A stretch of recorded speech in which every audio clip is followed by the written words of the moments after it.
Teknologi merupakan unsur yang ada dalam STS. Eichenhardt menyatakan teknologi merupakan studi man-made world atau manusia merekayasa dunia. Berarti dari teknologi diperoleh solusi dari masalah yang dirasakan oleh masyarakat. Sedangkan sains dapat kita katakan sebagai studi tentang keadaan alam.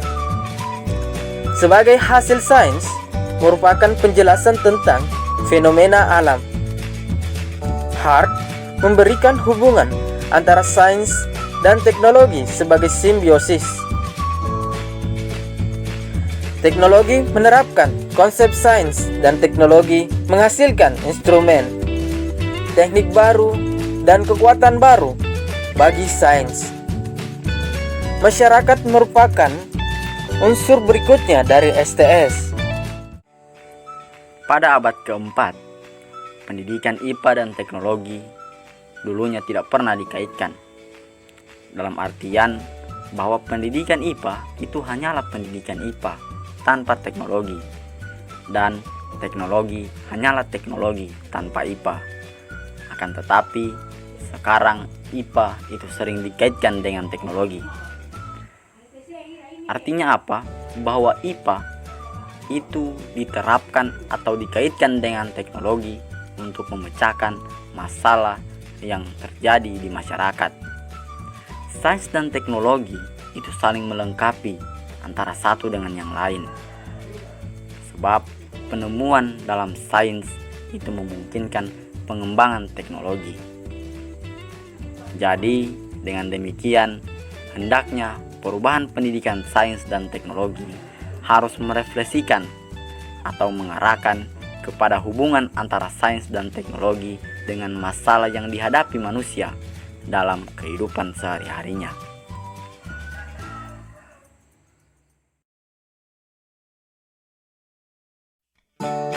Sereal berprotein tinggi. Pembiak tanaman di pusat-pusat riset seluruh dunia sedang mengembangkan berbagai jenis sereal yang lebih tinggi kadar proteinnya beserta mutunya dari sereal yang biasa ditanam orang. Tetapi prosesnya tidak dapat berjalan cepat. Gandum lebih banyak mengandung protein dan asam amino dibandingkan dengan jagung dan padi. Juga belum memenuhi kebutuhan diet yang sungguh-sungguh mencukupi semuanya karena kekurangan lisin. Dengan perkawinan silang di antara jenis-jenis gandum yang ada, diharapkan tahun-tahun mendatang akan dihasilkan variasi gandum yang berkadar protein tinggi 25% atau lebih yang dapat diusahakan secara komersial. Membuat pangan baru.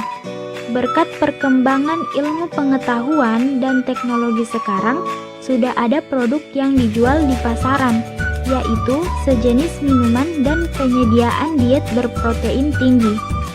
Dengan mencampurkan berbagai bahan sehingga dihasilkan produk protein tinggi dari asalnya. Nah, misalnya campuran jagung, kedelai, dan susu. Dan pangan bayi yang terdiri dari campuran bulgur berlisin tinggi dengan tepung kacang dan kedelai. Untuk menambah persediaan pangan menyangkut penggunaan organisme sel tunggal, terutama pada jenis ragi tertentu, dapat mengubah turunan minyak bumi atau sampah organik menjadi bentuk-bentuk protein yang dapat dimakan, yang disebut protein sel tunggal. Kebanyakan produksi protein sel tunggal dilakukan di Eropa. Tetapi, karena pertimbangan-pertimbangan keselamatan, baru boleh digunakan sebagai makanan ternak. Pembuatan produk daging tiruan. Cara lain untuk mengganti protein hewani atau protein nabati adalah dengan produk peternakan imitasi, yang sesungguhnya berasal dari tumbuh-tumbuhan. Pengembangan teknik untuk memintal protein soya menjadi serabut, prosesnya hampir sama dengan pemintalan benang tekstil sintesis, yang memungkinkan dapat mengempas serabut kedelai itu menjadi bentuk daging. dan setelah diberi warna dan rasa yang sesuai, daging imitasi itu dapat dipakai sebagai pengganti daging yang sesungguhnya. Kemudian, penyediaan papan atau pemukiman tanpa merusak lingkungan. Nah, dalam bidang pemukiman telah dikembangkan teknik-teknik pemukiman untuk menggunakan tempat seefisien mungkin. Dan tempat-tempat yang tidak produktif bagi pertanian dipergunakan untuk tempat pemukiman.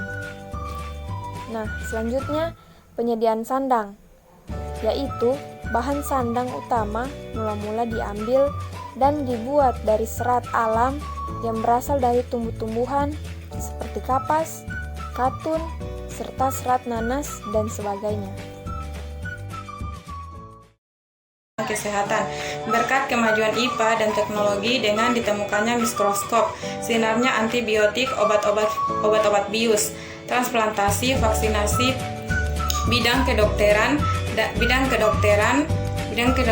dan pengobatan dalam upaya meningkatkan kesehatan dengan pesat penemuan dalam bidang ini membebaskan manusia dari bahaya penyebaran wabah penyakit yang mengerikan seperti cacar, pes, malaria, TBC dan sebagainya yang mengancam pemusnahan umat manusia.